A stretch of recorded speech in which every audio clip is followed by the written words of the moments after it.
प्रदेश में बन रही है कि मुकाबला ना बीजेपी के लिए आसान है, मुकाबला ना कांग्रेस के लिए आसान है। बहुत सारे इश्यूज हैं, बहुत सारे मुद्दे हैं, लेकिन उन मुद्दों के बीच जनता ने अपने मन की बात पूरी तरह से खोली नहीं है और जितनी भी बात सामने आई है वो ये बताती है कि देखिए मुकाबला फंसा हुआ है। 116 सीट पे जीत है, 115 बीजेपी लाती हुई दिख रही है, 116 कांग्रेस लाती हुई दिख रही है, तो यानी कि मुकाबला पूरी तरह से फंसा हुआ है।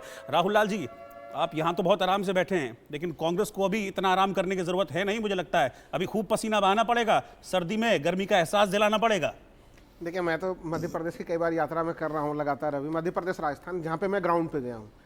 देखिए, कुछ काम तो कांग्रेस के लिए भारतीय जनता पार्टी ने आसान कर दिया है, जो ग्राउंड पे जाके समझ में आ रहा है कि अगर आप देखिए निमाड़ा जाइए या फिर दूसरे महाकौशल जाइए, उन जगहों पे तो आपको मुकाबला मिलेगी कांटे की टक्कर की। लेकिन ग्वालियर चंबल संभाग में आप देखिए, मैं बिल्कुल दावे के साथ कह रहा हूँ, आपको जमीन पे देख के आपको पुष्टि भी मिलेगी, वहाँ पे कहीं ना कहीं भारतीय जनता पार्टी बड़ा नुकसान जो है कि वो झेलने जा रही है। और हमें लग रहा है कि ज्योतिरादित्य सिंधिया को लेकर भारतीय जनता पार्टी ने एक बड़ी गलती की है, इसके तरफ लोगों का ध्यान कम जा रहा है। ये एक बड़ा सा मामला है जो आपको चुनाव में प्रतिबिंबित होगा। दूसरी चीज देखिए, अगर हम लोग अभी पहले भी ज्योतिरादित्य सिंधिया, मतलब आप कह रहे हैं कि ग्वालियर चंबल संभाग में नुकसान हो रहा है, भारतीय जनता पार्टी को नुकसान हो रहा है काफी ज्यादा, वहां पे कांग्रेस को बड़ा लाभ हो रहा है। और आप वो अंतर दिखेगा, आप वहां पे लोगों से भी बातचीत कीजिए तो वो अंतर काफी समझ में आता है उस एरिया में। जबकि दूसरे किसी एरिया में जा रहे हैं तो वहां पे हम लोगों को अभी अब जो दिख रहा है मुकाबला कांटे के टक्कर जैसा आप स्क्रीन पे बता रहे हैं, वो उन सब सेक्शन में हमें नजर आ रहा है। दूसरी चीज हम लोग को नहीं बोलना चाहिए।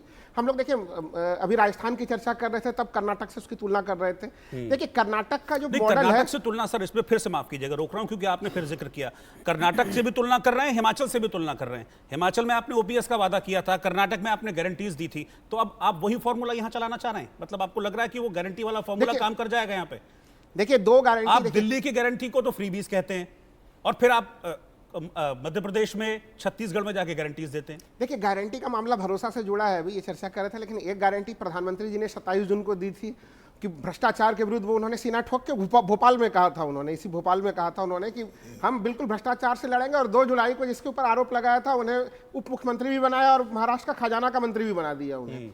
तो देखिए, अब ये तो जनता तय करेगी कि इसके गारंटी पे विश्वास हो रहा है। लेकिन करप्शन का मामला अभी जितना प्रमुखता के साथ, सफलता के साथ कांग्रेस यहाँ पे उठा पाई है, अगर मैं देखूं तो भारतीय दूसरे जगहों पे वो मामला उसी रूप में कांग्रेस नहीं उठा पाई है। तो कांग्रेस ने यहाँ पे करप्शन के मामले को उठाया है। और मुझे लग रहा है कि अगर कर्नाटक के मॉडल को कहीं पे आप ला सकते हैं, क्योंकि दोनों की परिस्थितियां एक रही कि लोकतांत्रिक अपहरण की स्थितियां कर्नाटक में रही, जनता में अभी अगर आप सोच के देखिए कि अगर 2020 में वो स्थितियां नहीं होती, यानी वहां पे सत्ता परिवर्तन नहीं किया जाता, उस समय कांग्रेस की सरकार चल रही होती, तो ये आंकड़े अभी हम लोग नहीं देख रहे होते। लेकिन ये कहीं ना कहीं ये परिस्थितियां कांग्रेस के लिए आसान बनाने का काम ये भारतीय जनता पार्टी ने अपने तरफ से कर डाला। आसान है रहा देश रत्न जी कांग्रेस के लिए? क्या देखिए, आंकड़े नहीं कह रहे हैं, इसलिए मैं तो आंकड़ों की बात करता हूं। देखिए, कोई सरकार जो 2005 से चल रही है, बीच में 2 साल हटा दें, उसके बाद भी अगर ये नतीजे आ रहे हैं तो इसका मतलब उस सरकार के पक्ष में आ रहे हैं।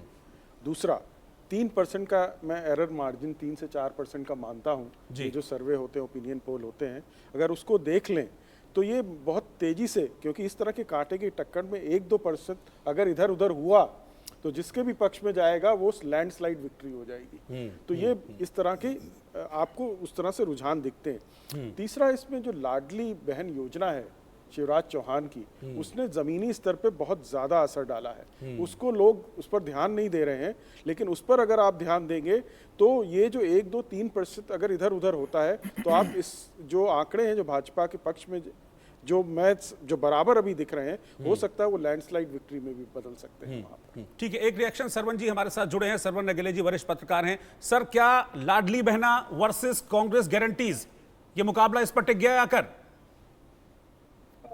नहीं, देखिए पुनेठा जी, ये मुकाबला जो है ना, एक मुद्दे पर नहीं टिका हुआ। ये मुकाबला कई मुद्दों पर टिका हुआ है। और जहां तक ये बात लाडली बहना योजना की आ रही है, मैं किसी दल विशेष की बात नहीं कर रहा हूं, लेकिन देश के प्रधानमंत्री माननीय नरेंद्र मोदी जी इस चुनाव के दौरान ग्वालियर, जबलपुर, सागर और भोपाल, एक भी जगह उन्होंने लाडली बहना योजना को इंडोर्स नहीं किया, ना उसका नाम लिया, ना उस संदर्भ में कोई बात कही है। वो सिर्फ केंद्र की योजनाओं के बारे में बात की है, उन्होंने राज्य की योजनाओं के बारे में बात नहीं की है। तो ये यदि लाडली बहना योजना जो कि ज्यादा बेहतर काम करने की स्थिति में थी, या जैसा कि उनको लग रहा है, जो लोग समीक्षा कर रहे हैं, तो वो इंडोर्स जरूर करते, लेकिन उन्होंने इंडोर्स नहीं किया। वो सिर्फ अपनी योजनाओं